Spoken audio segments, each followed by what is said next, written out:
Hello दोस्तों, आप लोगों का स्वागत है H2O स्टडी चैनल में। देखिए, आज का वीडियो में हम लोग बात करेंगे ना कि सिविल इंजीनियरिंग करने के बाद हम लोग क्या क्या कर सकते हैं।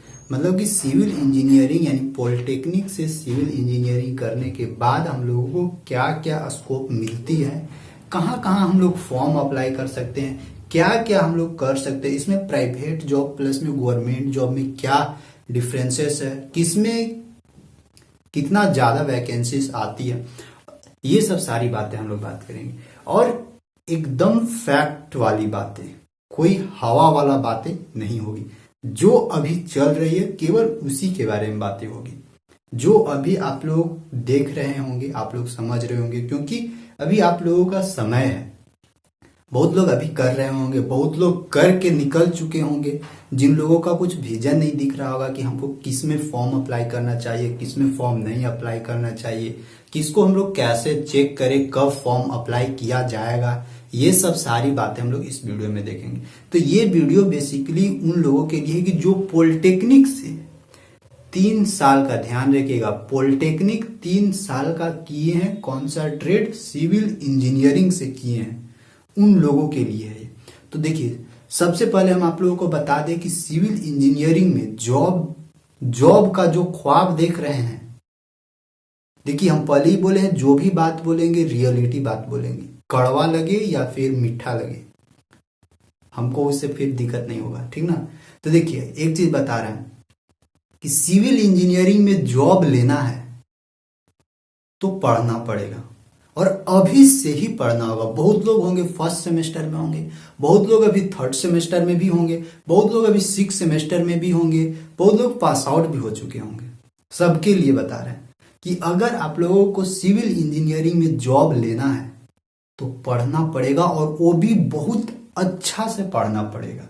ये नहीं कि केवल फांकी मार के पढ़ लिए तो हो गया, वो सब नहीं होगा। फांकी मार के आप सेमेस्टर कंप्लीट कर सकते हैं, लेकिन फांकी मार के आप फिर कोई भी कंपटीशन का एग्जाम क्वालिफाई नहीं कर सकते हैं। इसको दोनों में डिफरेंस ध्यान रखिएगा। सेमेस्टर पास करना और एंट्रेंस एग्जाम क्वालिफाई करना, दोनों में बहुत डिफरेंसेस है, ठीक ना। तो वैसे लोगों को ही जॉब लगता है सिविल इंजीनियरिंग में जो पढ़ते हैं अच्छे से, और जिनका एक फोकस रहता है, जिनका एक गोल रहता है कि हमको इसको अचीव कर लेना है तो कर लेना है, उन लोग का ही होता है सिविल इंजीनियरिंग में जॉब। वैसे तो वैकेंसी बहुत सारी निकलती है सिविल इंजीनियरिंग में, सबसे ज्यादा, और अदर ब्रांच के कंपैरिजन में सबसे ज्यादा वैकेंसी सिविल इंजीनियरिंग में लगता है, सिविल इंजीनियरिंग में आता है। ये आप लोग कंफर्म हो जाइए। उधर इलेक्ट्रिकल मैकेनिकल के कंपैरिजन में सबसे ज्यादा वैकेंसी सिविल इंजीनियरिंग में आता है, ठीक ना। तो इसको भी कंफर्म रखिएगा। अब देखते हैं कि सिविल इंजीनियरिंग का स्कोप कहाँ कहाँ है। तो देखिए, सिविल इंजीनियरिंग का स्कोप हर एक जगह है। आप घर से ले लीजिए, घर में अगर आपको पंचायत होता होगा, जैसे घर से बाहर निकलेगा तो पंचायत होता है, यानी कि कौन सा पंचायत में आप पढ़ते हैं, तो पंचायत, प्रखंड, जिला लेवल, फिर राज्य लेवल, फिर देश लेवल, हर एक जगह इसका वैकेंसी है। हर एक जगह पंचायत में जाइएगा, पंचायती राज्य के थ्रू वैकेंसी निकलती है, पंचायती राज्य के थ्रू उसमें आप लोगों का सिविल इंजीनियरिंग का वैकेंसी निकालती है। पंचायत के बाद थोड़ा ऊपर जाइएगा प्रखंड पे, तो प्रखंड स्तर पे आप लोगों का वैकेंसी निकाल के दे देती है गवर्नमेंट। प्रखंड स्तर के बाद आप लोग जिला लेवल पे जाइएगा, जिला लेवल पे ही आप लोगों का वैकेंसी निकलती है। इसके ऊपर जाइएगा स्टेट लेवल का, तो स्टेट लेवल का वैकेंसी निकलती है, और हर एक में सिविल इंजीनियरिंग का पोस्ट सबसे ज्यादा रहता है। इसके बाद फिर सेंटर में जाइएगा, तो सेंटर में भी बहुत सारी वैकेंसी निकलती है। तो हर एक के बाद हर एक जितना भी डिपार्टमेंट है, हर एक डिपार्टमेंट के बारे में बात करेंगे, ठीक ना। और फिर प्राइवेट जॉब भी है, इसमें कुछ कुछ है प्राइवेट जॉब, तो उसके बारे में भी बात करेंगे। कौन बेटर रहेगा, दोनों को समझते हैं। तो देखिए, ये है आप लोगों का scope of civil engineering after polytechnic या डिप्लोमा। ये जो 3 इयर्स का होता है उन लोगों के लिए, ठीक। तो स्कोप ऑफ सिविल इंजीनियरिंग, यानी जो भी सिविल इंजीनियरिंग कर रहे हैं या कर चुके हैं आफ्टर पॉलिटेक्निक या डिप्लोमा 3 साल के लिए, उन लोगों का विजन नहीं दिख पा रहा होगा। और वैसे ही लोगों के लिए विजन है, वैसे ही लोगों के लिए विजन दिखा रहे जो पढ़े होंगे। नहीं तो बहुत सारे लोग कमेंट करेंगे कि झूठ बोल रहा है, ऐसे कर रहा है। रियलिटी है भाई साहब, यही नहीं पढ़िए। आप खुद से अपना अंतरात्मा से एक बार पूछ के देखिएगा तो अगर नहीं आपका लगेगा जॉब या नहीं लगा होगा जॉब, तो खुद से एक अंतरात्मा से पूछ के देखिएगा कि हम लोग जब सेमेस्टर का पढ़ाई करना चाहिए था उस समय कहाँ लड़कीबाजी कर रहे थे। ठीक ना। तो ये खुद से सोच के देखिएगा, खुद से, तब समझ में आता है। तो चलिए देखते हैं। तो देखिए इसमें आप लोगों का देखिए सबसे पहला इधर गवर्नमेंट जॉब है और इधर प्राइवेट जॉब है। तो दोनों में हम कैटेगराइज कर दिया, एकदम सिंपल भाषा में बताते हैं। देखिए गवर्नमेंट जॉब में कहाँ कहाँ स्कोप है। सबसे पहले कि सिविल इंजीनियरिंग का वैकेंसी जहां निकालती है हुमच के देती है वैकेंसी एकदम, ठीक ना, बहुत ज्यादा पोस्ट देती है। जैसे देखिए सबसे पहला आप लोगों का बीटीएससी। बीटीएससी मतलब होता है बिहार टेक्निकल सर्विस कमीशन। देखिए बिहार टेक्निकल सर्विस कमीशन, ये आप लोगों को जल्दी में ही 6000 वैकेंसी निकाले थे। 6000 में 5000 वैकेंसी केवल और केवल सिविल इंजीनियरिंग का था, और बाद बाकी जितना था 400 मैकेनिकल का था और 300 इलेक्ट्रिकल का था। ये था इसका BTSC, Bihar technical service commission. इसमें कुछ कुछ बिहार वालों का रिजर्व करके रख दिया था सीट, और बाद बाकी अदर स्टेट वालों का भी था यहाँ पे, ठीक ना। और ये आप लोगों को मेरिट बेसिस पे सिलेक्शन किया था, एग्जाम नहीं लिया था, मेरिट बेसिस पे सिलेक्शन किया था। मेरिट बेसिस पे मतलब कि जिसका ज्यादा सेमेस्टर में मार्क्स आया उसी का इसमें सिलेक्शन हुआ था। ध्यान रखिएगा ये स्टेट लेवल का जॉब है। और डिप्लोमा के बाद कोई भी जॉब कीजिएगा तो आप लोग जूनियर इंजीनियर का ही पोस्ट ले पाइएगा, उससे ज्यादा नहीं, जूनियर इंजीनियर ही बन पाइएगा, ठीक ना। इसको भी कंफर्म रखिएगा। इसमें भी बहुत अच्छा, और इसका भी ग्रेड पे बहुत अच्छा है, मतलब कि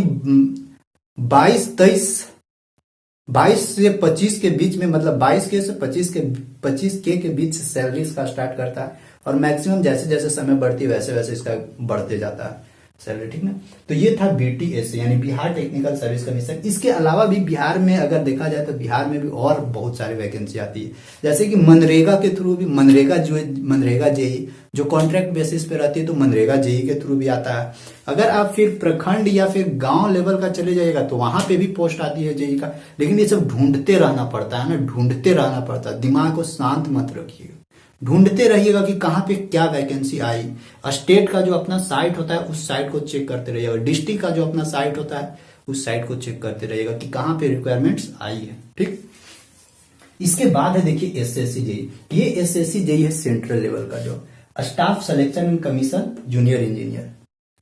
इसमें भी सबसे ज्यादा वैकेंसी सिविल इंजीनियरिंग का रहता है, सबसे ज्यादा वैकेंसी रहता है एसएससी। बहुत लोगों का सपना रहता है एसएससी जेई में जाने के लिए। अब देखिए एसएससी जेई में जाने के लिए इसमें भी बहुत सारा अंदर ट्रेड होता है कि कौन कौन सा जा सकते हैं, मतलब कि इसमें भी बहुत सारा ट्रेड होता है एसएससी जेई के अंदर की कौन कौन सा ब्रांच में जाना है, किसको कौन कौन सा ब्रांच में जाना है। तो वो रैंक के अनुसार डिसाइड होता है कि इतना रैंक वाले इस डिपार्टमेंट में जाएगा, उससे इतना रैंक वाले इस डिपार्टमेंट। इसका भी सैलरी कम से कम 35K से स्टार्ट होती है। ये सब फैक्ट है, रियलिटी है, ठीक ना। इसके बाद एक आती है रेलवे जेई। रेलवे जेई जो आरआरबी जेई के थ्रू काम होती है, मतलब रेलवे में जूनियर इंजीनियर के पोस्ट पे, तो रेलवे जेई में भी कर सकते हैं। और ये सब गवर्नमेंट जॉब के अंतर्गत आती है। एक होता है डीएमआरसी। ये डीएमआरसी क्या होता है? ये डीएमआरसी होता है दिल्ली मेट्रो रेल कॉर्पोरेशन, यानी डीएमआरसी होता है दिल्ली मेट्रो रेल कॉर्पोरेशन होता है। डीएमआरसी में ऑल ओवर इंडिया का कोई भी स्टेट का हो आदमी वो आराम से भर सकता है डीएमआरसी, क्योंकि भारत का एक सेंटर है दिल्ली, ठीक ना, राजधानी है इसीलिए। और जहां जहां भी मेट्रो सिटी है, वहां वहां सिविल इंजीनियरिंग का वैकेंसी हमेशा और हर साल आती है। ये नहीं कि आज आया तो 4 साल बाद। लेकिन हाँ एक चीज, ये जो रेलवे जेई है ना, इसमें हमेशा नहीं देती है वैकेंसी। एक बार देगी, फिर 4 साल बाद देगी, फिर 3 साल बाद देगी, वैसे इसमें होता है। बाद बाकी सब में लगभग साल दर साल आते रहती है। DMRC Delhi metro rail corporation, इसमें भी हमेशा वैकेंसी आती रहती है। फिर एलएमआरसी होता है लखनऊ मेट्रो रेल कॉर्पोरेशन, इसमें भी हमेशा वैकेंसी आती है। मनरेगा जेई के अंतर्गत भी हमेशा वैकेंसी आती रहती है। मनरेगा जेई कोई भी स्टेट में जाइए, हर एक स्टेट में मनरेगा लागू है। झारखंड में जाइए, बिहार में जाइए, वेस्ट बंगाल में जाइए, राजस्थान में जाइए, छत्तीसगढ़ में जाइए, कहीं भी जाइए मनरेगा के थ्रू जूनियर इंजीनियर का वैकेंसी निकलती है। लेकिन ये है कि ये जो मनरेगा के थ्रू जूनियर इंजीनियर का वैकेंसी निकलती है ये कॉन्ट्रैक्ट बेसिस पे रहता है, यानी 3 साल का रहता है। लेकिन ऐसा नहीं है कि 3 साल बाद आपको हटा दिया जाएगा, नहीं।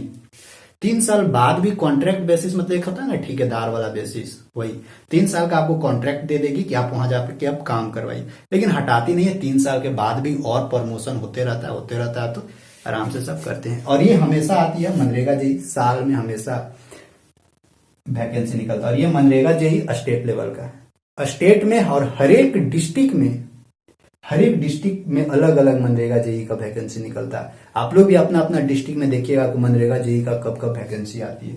इसके पीछे भी बहुत सारे लोग भागते हैं। एक होता है KMRC, मतलब Kolkata metro railway corporation limited. Kolkata metro भी, वहां पे भी वैकेंसी आती है, वहां पे भी कर सकते। एक होता है BCCL, Bharat coking coal limited. ये जो BCCL है ना, ये भी कुछ ना कुछ सिविल इंजीनियरिंग का वैकेंसी निकालती है। इसमें क्या होता है कि जैसे आप लोग धीरे धीरे आगे जाइएगा ना, तो एक ब्रांच पेपर आएगा सर्वेइंग आएगा, जिसमें कि आप लोगों को सर्वे से रिलेटेड सारी बातें उसमें करना होगा कि सर्वेइंग कैसे किया जाता है, नहीं किया जाता है। तो सब सारी चीजें हम लोगों को BCCL में। देखिए, इसके अलावा भी बहुत सारे अभी भी ऐसे ऐसे छोटी छोटी चीजें हैं जहां पे गवर्नमेंट निकालती है सिविल इंजीनियरिंग का, ठीक है। इसके अलावा भी बहुत सारे ऐसे हैं, लेकिन हाँ, सब जगह एक ही चीज चाहिए कि जब तक मेहनत नहीं होगा तब तक फिर कुछ नहीं होगा। अभी कलम तोड़ के पढ़ लीजिए, अभी पढ़ लीजिए कलम तोड़ के, जो अभी मतलब कि करंट में पढ़ रहे हैं, क्योंकि अभी वाला ही पढ़ाई आप लोगों को बाद में काम देगी। जो भी आप लोगों का ब्रांच पेपर आ रहा है, जो भी आप लोगों का टॉपिक आ रहा है, उस टॉपिक को अच्छे से समझिए, बारीकी से समझिए। और केवल सेमेस्टर पास होने के लिए मत पढ़िए, एक रेफरेंस बुक, मोटा मोटा बुक ले लीजिए, उसको अंडरलाइन कर करके पढ़िए, उसको शॉर्ट नोट्स बनाइए, वो सब काम देती है, ठीक ना। ये तो हो गया गवर्नमेंट जॉब में, इतना सारा बहुत सारा है। प्लस में देखिए प्राइवेट जॉब में भी सिविल इंजीनियरिंग का रहती है। बहुत बड़ा बड़ा कंस्ट्रक्शन वाला रहता है कंपनी। जैसे देखिए L&T, ये बहुत बड़ी company L&T, Larsen and turbo company, ये L&T बहुत बड़ी कंपनी है। ये भी सिविल इंजीनियरिंग का हमेशा वैकेंसी निकालते रहता है, तो इसमें भी मतलब देखिए, कोई भी जॉब में कि कोई भी जाइएगा कहीं भी, 20K से प्लस में आप लोगों को सैलरी देगा, इतना कंफर्म है, 20K से प्लस में। अब प्राइवेट वाला में ये जो L&T, ये बहुत बड़ी कंपनी है, तो ये तो 20K से प्लस स्टार्ट करती है। लेकिन इसके बाद कुछ कुछ छोटे छोटी कंपनी रहती है, वो सब थोड़ा सा मतलब कम से स्टार्ट करती है। लेकिन ध्यान रखिए, कम से स्टार्ट करती है क्यों? क्योंकि आप उस समय आप फ्रेशर बन के जा रहे हैं। फ्रेशर मतलब अभी आप लोग नहीं समझ रहे होंगे, फ्रेशर मतलब कि अभी आप केवल काम वहां सीखने जा रहे हैं, क्योंकि आप तो सब सारे चीज थ्योरी अभी पढ़ लिए हैं, आपके पास कुछ एक्सपीरियंस है नहीं। तो पहले वहां पे आपको एक्सपीरियंस दिया जाएगा, इसके बाद आपको फिर काम करवाएगा। तो इसलिए स्टार्टिंग में वैसे भी सैलरी कम रहती है। फिर एक PSU आता है, जो पब्लिक सेक्टर अंडरटेकिंग है। PSU में आता है सेल, गेल, भेल, फिर टाटा, ये सभी कुछ न कुछ, टाटा जो बहुत बड़ी कंपनी है एक, तो ये सभी कुछ ना कुछ सिविल इंजीनियरिंग का वैकेंसी निकालती रहती है। एक है अशोक लेलैंड, आप लोग देखते होंगे गाड़ी उड़ी जो रहती है ना, बड़ा बड़ा डम्फर या फिर बड़ा बड़ा ट्रक, ये सब, उसके सामने देखिएगा अशोक लेलैंड लिखा हुआ रहता है, गौर कीजिएगा कभी भी गाड़ी में। तो वो भी एक बहुत बड़ी कंपनी है, बहुत बड़ी कंपनी, वो भी निकालती है। लेकिन एक चीज ध्यान रखिएगा कि ये जो प्राइवेट जॉब वाले में जो भी ये सब रहती है ना, वो सब फ्रेशर्स को लेना नहीं चाहता है। क्यों फ्रेशर्स को लेना नहीं चाहता है ना? क्योंकि उन लोगों को लेगा ना, तो उन लोगों को पहले उसको सिखाना होगा, तब उसके बाद उससे काम लेगा। इसीलिए उन लोग थोड़ा सा इसमें हिचकिचाता है, इसीलिए उन लोग डायरेक्ट वैसे लोगों को रिक्वायरमेंट कर लेता है ना जिसके पास 4 साल 5 साल का एक्सपीरियंस हो। नहीं तो बेसिकली ज्यादातर क्या होते हैं ना लोग, आप लोग की मतलब कि अगर कॉलेज में आप लोगों को प्लेसमेंट हो जा रही है, तो उस प्लेसमेंट को किसी को छोड़ना नहीं है, ठीक ना।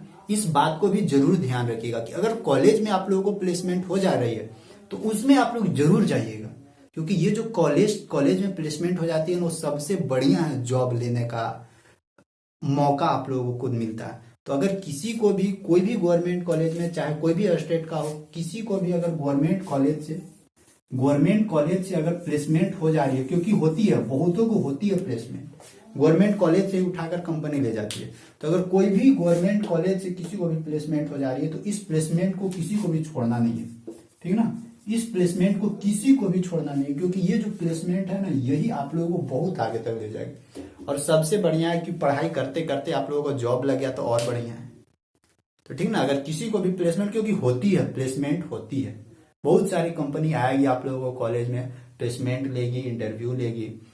ध्यान रखना है कि कोई भी सेमेस्टर में बैक नहीं लगना चाहिए, किसी में भी बैक मतलब कोई भी पेपर में फेल नहीं होइएगा। कोई किसी पेपर में फेल हो जाएगा तो फिर ये आप लोगों को प्लेसमेंट नहीं करेगी कंपनी, ठीक ना। तो इस बात को भी आप लोग जरूर गौर फरमाइएगा, जरूर। कि मतलब कि और हायर स्टडी करके हायर एजुकेशन लेकर और खुद का प्राइवेट कंपनी खोल देते हैं। या नहीं तो 2-3 साल 4 साल कहीं काम करते हैं प्राइवेट में और कुछ कुछ वहां से एक्सपीरियंस लेकर और फिर वो खुद अपना एक कंपनी खोल देंगे। और कंपनी खोल के फिर वो अपना एक कंस्ट्रक्शन कंपनी खोल के और काम करना शुरू कर देते हैं। क्योंकि अभी आप लोगों को लग रहा होगा कि नहीं जॉब लेना है, लेकिन जैसे जैसे हायर एजुकेशन कीजिएगा ना तो आप लोग को भी दिमाग खुलेगा, एकदम दिमाग खुलेगा तो आप लोगों को खुद ही समझ में आने लगेगा नहीं कि अब हमको करना क्या है, खुद का कंपनी खड़ा करनी है या अभी किसी के अंडर में खटना है, अंडर में काम करना है या गवर्नमेंट सेक्टर में जाना है। बहुत लोगों को सपना होता है कि नहीं हमको गवर्नमेंट में ही जाना है, तो उन लोग अपना पहुंच जाते हैं जिसका एक फिक्स गोल होता है। और जिनका नहीं कि हमको गवर्नमेंट में नहीं, हमको कोई प्राइवेट कंपनी खुद का खड़ा करना है, उन लोग भी सक्सेस हो जाते हैं धीरे धीरे धीरे धीरे। तुरंत तो संभव नहीं है, धीरे धीरे धीरे धीरे हो जाते हैं। तो आई होप यही सब सारी चीजें सारी बातें थी और ये था केवल और केवल पॉलिटेक्निक के बाद ये सब सारी चीजें कर सकते। अब देखिए बहुत लोगों को ये होता है कि नहीं पॉलिटेक्निक के बाद हम बीटेक करेंगे, तो देखिए जितना पॉलिटेक्निक से जॉब लीजिएगा सब जूनियर इंजीनियर बनिएगा। और पॉलिटेक्निक के बाद अगर आप लोग बीटेक कर लेते हैं तो senior engineer, assistant engineer, IES, ये सब सारी चीजें आप लोग कर सकते हैं, यानी बीटेक करने के बाद। और बीटेक करने के बाद आप लोग यूपीएससी का भी एग्जाम दे सकते हैं। और वैसे भी इंजीनियरिंग करके सबसे ज्यादा यूपीएससी कौन क्लियर करते हैं?